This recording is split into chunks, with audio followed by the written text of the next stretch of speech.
Purihin po ang ating dakilang Diyos, mga minamahal. God bless you, beloved Brother Jerby. Praise God. Mga kapatid, muli tayo po ay naririto mga minamahal sa ating pong pakikinig ng buhay na salita ng ating dakilang Diyos, mga minamahal ko. At bago pong lahat mga kapatid, nais kong magpaabot muna ng aking pinakamataas na papuri, luwalhati, pagdakila at pagsamba sa ating pong pinakamamahal na Panginoong Hesus. At nagbibigay galang po ako at pagbati sa ating minamahal na ginagalang na Ebanghelista Wilde Estrada Almeda, ang kanyang beloved children, magandang gabi po beloved pastor. Purihin ang ating mahal na Panginoon at patuloy na inaalaala po natin ang mga aral at turo po mula sa ating minamahal na Assistant Pastor Lina C. Almeda. Sa inyo po lahat mga kapatid ko, sa lahat ng ating mga taga-subaybay, sa ating pong malawak na palatuntunan mula sa ating bansa hanggang sa labas ng ating bansa. Mga minamahal, maging especially dun po sa mga ngayon lamang po, mga kapatid ko, first time na sila po yung nakikinig sa ating palatuntunan. Purihin ang ating mahal na Panginoon, hindi na po namin maisa-isa mga mahal, ang lahat po ng ating mga nanonood ngayon sa ating palatuntunan sa iba't ibang mga bansa, mga kapatid. Praise God at mga minamahal, tayo muli dumalangin sa ating dakilang Diyos na buhay. Dakila't mapagpala po naming Ama Diyos na makapangyarihan sa lahat, aming pinakamamahal na Panginoong Hesus, minsan pa o Diyos, kami po ay nagpapasalamat, mahal na Panginoon, sa patuloy na kalayaan o Diyos na aming pong naipapahayag ang iyong mga salita sa aming mga kababayan.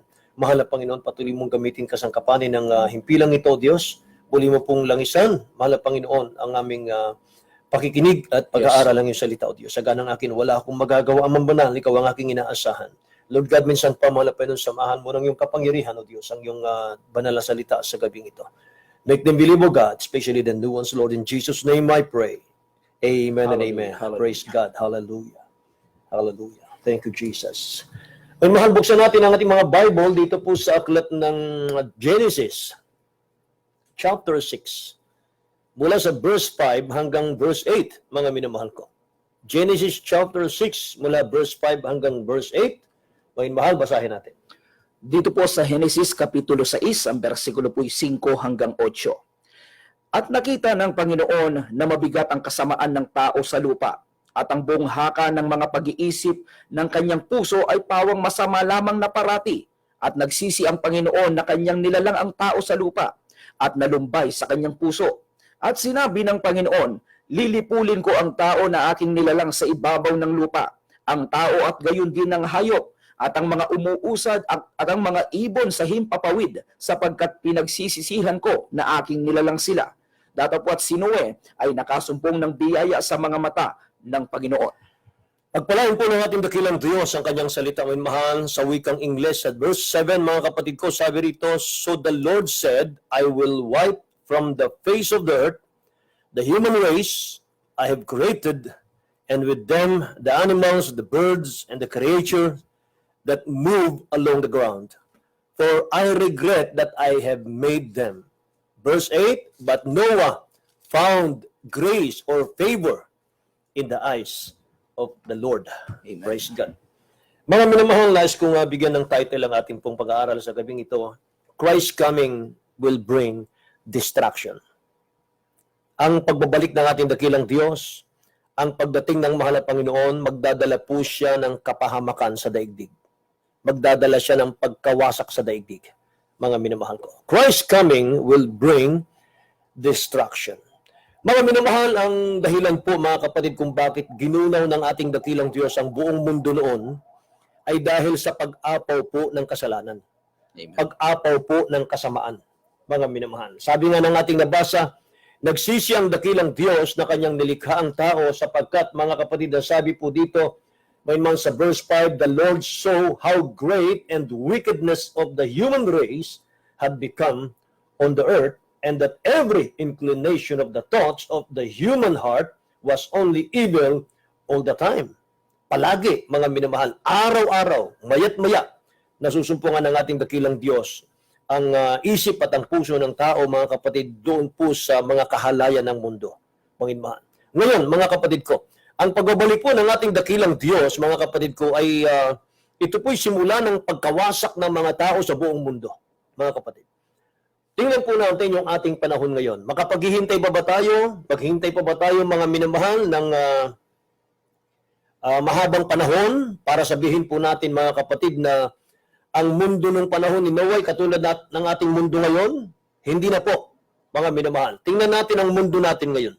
Ito po'y katulad na po ng panahon ni Nunong Noah. Sa 2 Timothy chapter 3, verse 1 to 5, mga minamahal, makita natin ang talatang ito. Dito po sa ikalawang Timoteo kapitulo 3, ang bersikulo po'y 1 hanggang 5. Datapwat alamin mo ito, na sa mga huling araw ay darating ang mga mapanahong mapanganib, sapagkat ang mga tao'y magiging maibigin sa kanilang sarili, maibigin sa salapi, mayayabang, mga mapagmalaki, mapagtungayaw, masuwain sa mga magulang, mga walang turing, mga walang kabanalan, walang katutubong pag-ibig, mga walang paglulubag, mga palabintangin, mga walang pagpipigil sa sarili, mga mabangis, hindi maibigin sa mabuti, mga lilo, mga matitigas ang ulo, mga palalo, mga maibigin sa kalayawan kaysa mga maibigin sa Diyos, Right. na may anyo ng kabanalan datapwat tinanggihan ang kapangyarihan nito. Lumayo ka rin naman sa mga ito. Ito po ang panahon natin ngayon, mga minamahal. Umaapaw na rin po ang kasamaan sa daigdig sa panahon po natin. Kaya sabi po, mga minamahal, ng ating nabasa mula sa verse 1 hanggang sa verse 4, mga kapatid, iyan po ang tao ngayon sa harap ng ating dakilang Diyos. May babala po ang ating verse 5, mga minamahal. Ang sabi ro na may anyo ng kabanalan, datapwat tinanggihan ang kapangyarihan nito. Anong ibig sabihin nun? Ang mga tao po, mga kapatid ko, nagtatampisaw sa kasalanan at sapat na sa kanila yung tumawag sa Diyos. Sapat na sa kanila, mga mahal, may anyo ng kabanalan. Every Sunday, nandun po sa simbahan, mga kapatid ko, mabait sa harap ng tao, pero mga minamahal, deep inside, alipin ng kasalanan, mga minamahal, walang espiritu ng Diyos. Sabi ng Bible, mga kapatid ko, ang mga tao katulad nito, mula verse 1 hanggang verse 4, mga minamahal, alamin mo ito, sa huling araw, darating ang panahong mapanganib, sabi ng Bible. Ang tao ay magiging maibigin sa kanilang sarili, maibigin sa salapi, mayayabang, mapagmalaki, mapagtungayaw, mapagmura yan, ang ibig sabihin. Mga minamahal, mapagtungayaw, masuwayin sa mga magulang, mga walang turing, walang kabanalan, walang katutubong pag-ibig, walang paglulubag, palabintangin, walang pagpipigil sa sarili, mabangis, hindi maibigin sa mabuti, mga lilo, mga matitigas ang ulo, palalo, maibigin sa kalayawan kaysa maibigin sa Diyos. Lahat yan, taglay ng mga tao ngayon, mga mahal. At ang sabi ng verse 5, na sila'y may anyo ng kabanalan, mga minamahal. Ngunit, tinanggihan ang kapangyarihan nito. Ano yung tinanggihan? Yung utos ng mahal na Panginoon Diyos, mga minamahal, na tayo lalayo sa kasalanan. Hindi nila kayang gawin yun. Kaya mga kapatid ko, sabi rito, lumayo ka rin naman sa mga ito. Sinong kinakausap? Tayo po ng mga chosen ng ating dakilang Diyos, mga minamahal. Praise God. Mga kapatid, kaya marami napapahamak na tao Marami napapahamak na tao sa ating panahon ngayon dahil sa kasalanan. May mahal, minsan, magtatanong ka, bakit pati mga bata napapahamak? Katulad sa mga lindol, katulad sa mga minamahal, COVID-19 na ito. Mga kapatid, pati mga bata ay naapektuhan. Wala naman silang kamuang-buang. Mga minamahal. Minsan, mga kapatid ko, maiisip mo tuloy, ang Diyos mo'y mabuti talaga. Ang Diyos mo'y pag-ibig talaga. Bakit pati mga bata, wala mga minamahal, napapahamak? Mga kapatid, sasagutin niya ng Numbers, chapter 14, verse 18. Alam po ninyo, mga minamahal, minamana ng mga anak ang kasalanan ng mga magulang. Mga kapatid. Halimbawa, kung anong itanim mo, yun ang anihin mo. Nagtanim ka ng kasamaan, may mahal. Mga kapatid ko, ikaw na tatay, ikaw na nanay, nagtanim ka ng kasamaan, mga kapatid. Ipakikita ng ating dakilang Diyos yan ginawa mo sa harap ng ating dakilang Diyos through your kids, mga mahal. Tingnan nyo, Numbers chapter 14, verse 18. Dito po sa mga bilang, kapitulo 14, ang bersikulo po ay 18. Ang Panginoon ay banayad sa pagkagalit at sagana sa kaawaan, na nagpapatawad ng kasamaan at ng pagsalangsang, at sa anumang paraan ay sa hindi aaring walang muwang ang may sala, na dinadalaw ang kasamaan ng mga ama sa mga anak sa ikatlo at sa ikaapat na salin ng lahi. Tingnan nyo, mga minamahal. Sa anumang paraan ay hindi aaring walang muwang ang may sala. Amen. Walang makatakas na dinadalaw ang kasamaan ng mga ama sa mga anak. Ulitin ko, dinadalaw, mga minamahal, dinadalaw ang kasamaan ng mga ama sa mga anak. Sa ikatlo. Sa ikatlo at sa ikaapat na salin ng lahi. Amen. Tingnan nyo, mga minamahal.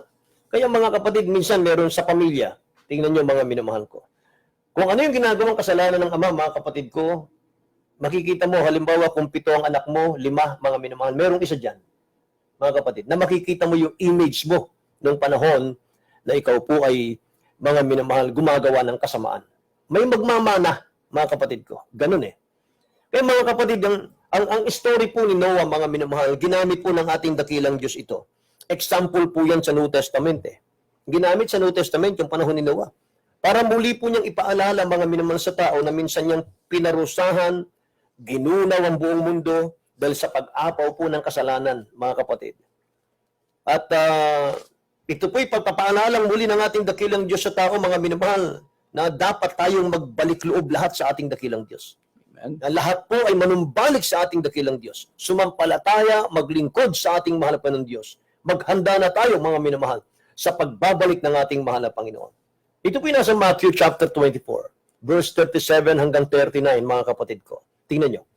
Dito po sa Mateo Kapitulo 24, ang versikulo po ay 37 hanggang 39. At kung paano ang mga araw ni Noe, gayon din naman ang pagparito ng anak ng tao, sapagkat gaya ng mga araw bago nagkagunaw, sila'y nagsisikain at nagsisiinom at nangag-aasawa at pinapag-aasawa hanggang sa araw na pumasok si Noe sa daong. At hindi nila nalalaman hanggang sa dumating ang paggunaw at sila'y tinangay na lahat. At gayon din naman ang pagparito ng anak ng tao. Sinampol, mga minamahal, yung ating pong key verses dito sa Matthew chapter 24. In example po yung panahon ni Noah. Ganun na ganun daw ang pagdating ng ating dakilang Diyos. So mga kapatid, kung pag-aaralan pa natin, ipinaghanda po ni Noah ng arka ang mga tao para maligtas sila sa kapahamang sa destruction na darating, mga minamahal, sa buong daigdig. Pinaghanda po ni Noah ng arka. So ngayon huling panahon, naghanda naman ang ating dakilang Diyos ng kanyang church. Jesus Miracle Crusade, mga mahal, para bigyan po ng chance ang lahat ng taong maligtas. Amen. Mga kapatid. Binigyan niya ng pagkakataon ng taong magkaroon ng kaligtasan ngayon, mga minamahal. Wala na pong ark ngayon. Ang kanyang itinatag ngayon, mga minamahal, sa lupa. Church niya po, mga minamahal ko. Kaya maging handa po tayo sa pagdating ng ating dakilang Diyos na buhay. Mga minamahal, ang mensahe ng ating dakilang Diyos sa Old Testament, pinapadaan po niya yan sa kanyang mga propeta sa Old Testament. Mga minamahal, ngayon pong panahon natin, mga kapatid ko, idadaan ng ating dakilang Diyos yung kanyang last message sa tao. Mga minamahal, para nang sa ganun, mga kapatid, magkaroon ng pagkakataon ng tao na maligtas. Mga minamahal, idinadaan po niya yan sa church. Wala na pong iba. Yung last message ng ating dakilang Diyos, maririnig mo yan sa Church of the Living God. Sa propeta ng ating dakilang Diyos, mga minamahal, ating beloved Honorable Evangelist Will de Estrada Olmeda. He is the end-time prophet of our loving God, mga minamahal ko. Oh. Kaya din po sa mga minamahal, mga kababayan natin, pagkakataon na po natin ito. Habang malaya pong naipapangaral ang ebanghelyo ng ating dakilang Diyos, mga minamahal, maglingkod tayo sa ating mahal na Panginoon. Sapagat hindi habang panahon, malaya pong naipapangaral ang ebanghelyo ng ating dakilang Diyos. So mga kapatid, malapit na pong babalik ang mahal na Panginoon. Maging handa po ang bawat sa atin. Mga minamahal, nakasulat po sa Bible din, ito pong nangyayari sa atin, itong COVID-19. Ito pong mga pestilences, mga minamahal, na lumalaganap ngayon sa ating pong mundo, mga kapatid ko. Globally crisis, mga minamahal. Matthew chapter 27, Matthew chapter 24, verse 7 and 8. Babasahin ko po muna sa English, mga minamahal, bago sa Tagalog, mga kapatid ko. Verse 7. For nation shall rise against nation, and kingdom against kingdom. And there shall be famine and pestilences. Ano yung COVID-19? Isang uri ng pestilence. Pestilences yan, mga mahal. And earthquakes in diverse places. All these are the beginning of sorrow. Sa Tagalog po. Sapagkat magsisitindig ang bansa laban sa bansa, at ang kaharian laban sa kaharian, at magkakagutom, at lilindol sa iba't ibang dako. Datapwat ang lahat ng mga bagay na ito ay siyang pasimula ng kahirapan. Sa Tagalog, mga minamahal, nawala yung pestilences eh. Nakalagay lang doon, mga kapatid ko, kagutuman, pagkatapos kasunod, earthquake na. Dito sa English, mga minamahal, and there shall be famine and pestilences and earthquakes and in diverse places. Mga minamahal. Kaya mga kapatid ko, malapit na talagang babalik ang mahal na Panginoon. Amen. Ang kanya pong pagbabalik, mga minamahal, sabi ng Bible, in a moment, in a twinkling of an eye, rapture will take place. Amen. Mga minamahal ko. Isulat nyo na naman, 1 Corinthians chapter 15, verse 51 hanggang 53, mga kapatid ko. Behold, I show you a mystery, we shall not all sleep, but we shall all be changed. In a moment, in a twinkling of an eye, at the last trump, for the trumpet shall sound, and the dead shall be raised incorruptible, and we shall be changed. For this corruptible must put on incorruption, and this moral must put on immorality. So, in a moment, mga inmahal, in a twinkling of an eye.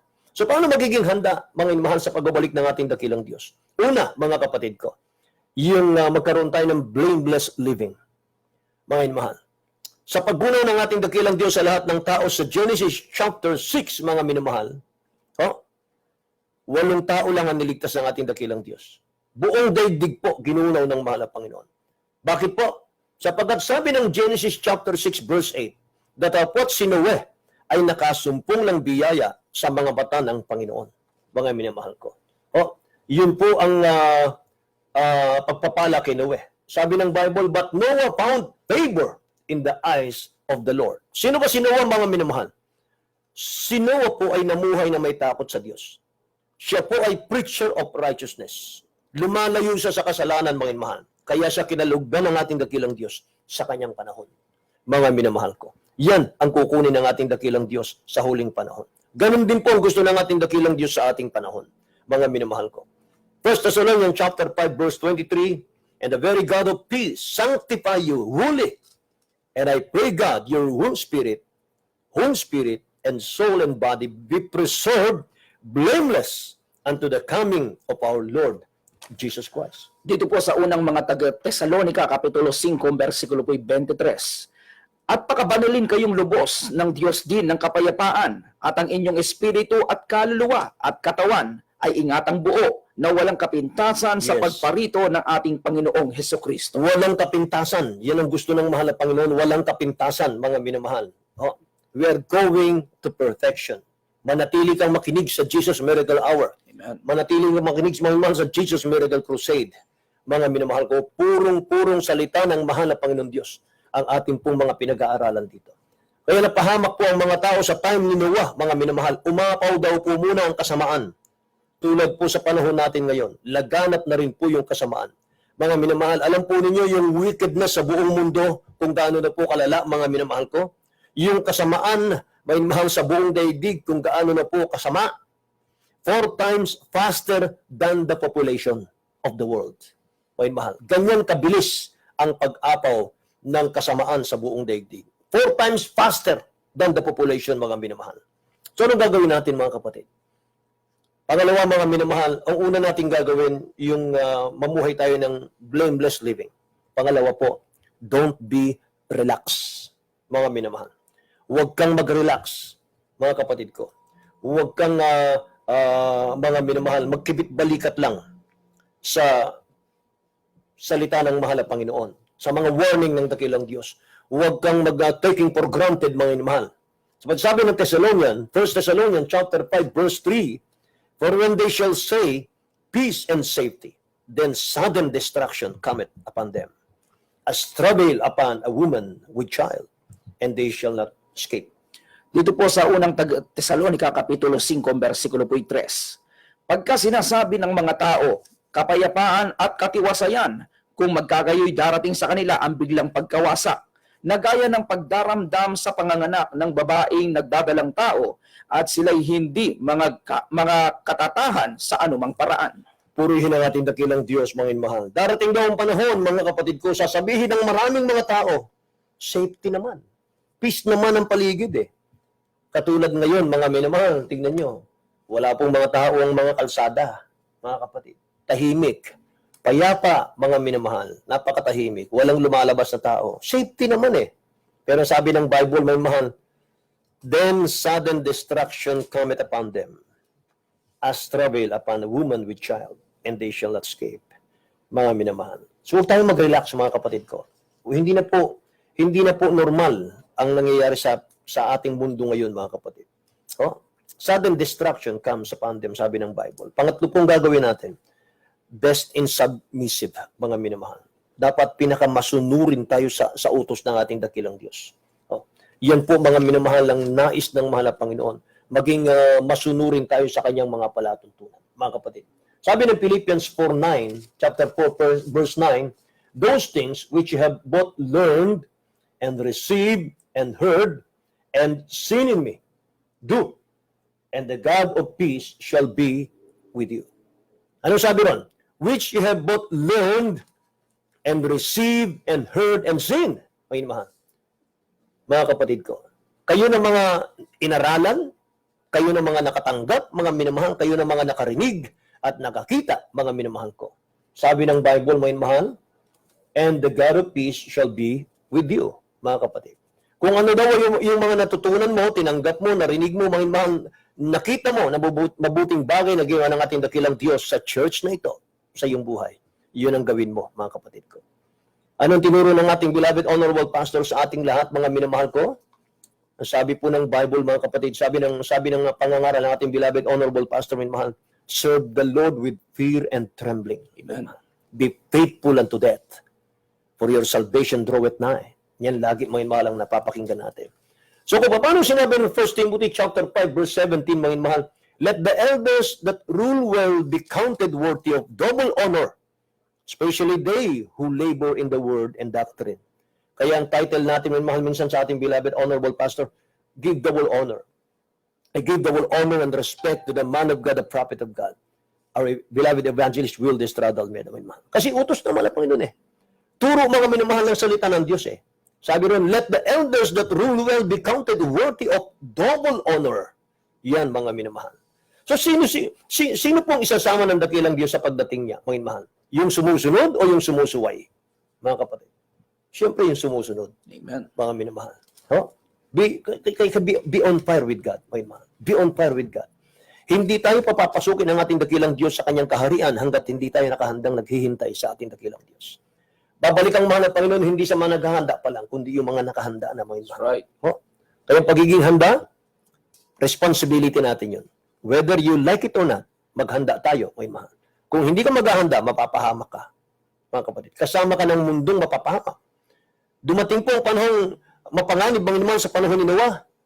Pero ang dakilang Diyos, hindi niya kinalimutan si Noah. Genesis chapter 6, mga mahal, verse 14. Noah, make yourself an ark, sabi ng mahal ng Panginoon. Gumawa ka ng arka para sa iyo. Make yourself an ark, mga mahal ko. Bago niligtas ng ating dakilang Diyos si Noah, sabi ng ating dakilang Diyos kay Noah, Noah, you build yourself an ark. Yourself. Pinaghanda ng ating dakilang Diyos si Noah, mga mahal, nang ang kasamaan po, mga kapatid, umaapaw na sa mundo. Nung pinaghahanda ng ating dakilang Diyos si Noah, mga mahal, anong ginawa ni Noah sa gitna ng makasalanang mundo? Mga mahal, hindi man siya nag-relax eh. Hindi man siya nagpanik, mga minamahal ko. Mga minamahal, na natiling kalmado si Noah. May mahal, sa panahon na napakasama po ng mundo. Nakikinig lang siya sa instruction ng ating dakilang Diyos sa kanya, may mahal. Nasa isang lugar lang siya. Hindi siya nakikiayon sa takbo ng makasalanang mundo. And he pray exclusively, mga minamahal. So paano tayo maghahanda sa pagbabalik ng ating dakilang Diyos na buhay? May mahal, ang paghahanda po hindi base sa nakalipas muna. Amen. Hindi po base yun sa nakalipas muna, may mahal. For example, dati akong mainit sa paglilingkod sa Diyos. Dati akong mainit sa iyo, mahal na Panginoon. Dati akong humahayo, mahal na Panginoon. Mahal na Panginoon, dati akong nagpipreach ng Ebanghelyo mo. Dati akong naglilihans, pero ngayon malamig na ako. Iligtas mo po ako. Mga mahal, akala ba natin makakasama ka sa pagbalik ng mahal na Panginoon? Hindi po, mga mahal. Makikita po yung kahandaan mo sa pangkasalukuyan. Kung until now, mainit ka pa rin sa mahal na Panginoon. Mga mahal. Lahat po ng kabiguan sa buhay, palaging dahil yan sa lack of preparation, mga kapatid ko. Lack of preparation. Kawalan po yan ng paghahanda, mga kapatid ko. Sa panahon na maginhawa ka, hindi ka nagsisinop, darating po ang trials, gutom ka. Sa business, kapag hindi ka nag-inventory, bagsak ang business mo. Sa exam, mga minamahal sa school, kapag hindi ka nag-review, bagsak ka. Ganun po ang mga example, mga minamahal. maraming tao po hindi naghahanda sa pagbabalik ng ating dakilang Diyos. They are not prepared, mga minamahal ko. Anong ating ihanda? Oy mahal, you build yourself an ark. So Christian, you build yourself an ark. This ark is to be built for you and for your family. It is to be built for your safety. It is to be built for your longevity, mga minamahal ko. O longevity, mga kapatid. No? Ibig sabihin, iligtas mo ang sarili mo. Iligtas mo, gumawa ka ng paraan, maligtas ka sa wrath ng mahal na Panginoon. Yung tanging paraan na yung paglilingkod sa Diyos, may mahal na kalugod-lugod sa Kanya, mga kapatid ko. Nasa ng ark ng ating dakilang Diyos ngayon? Ito po, ang Jesus Miracle Crusade. Amen. Ang Praise the Lord. church ng dakilang Diyos. And in these last days, mga minamahal, ang mga huling mensahe ng ating dakilang Diyos sa mga tao, idadaan niya yan sa kanyang church, yung church with power. May pagbabago sa buhay, may kagalingan ng karamdaman, may katugunan sa panalangin, mga minamahal, yung church na may takot sa Diyos. Mga kapatid ko. Purihin ang ating mahal na Panginoon. Dapat din tayo mag-inventory sa ating mga spiritual. Paano po?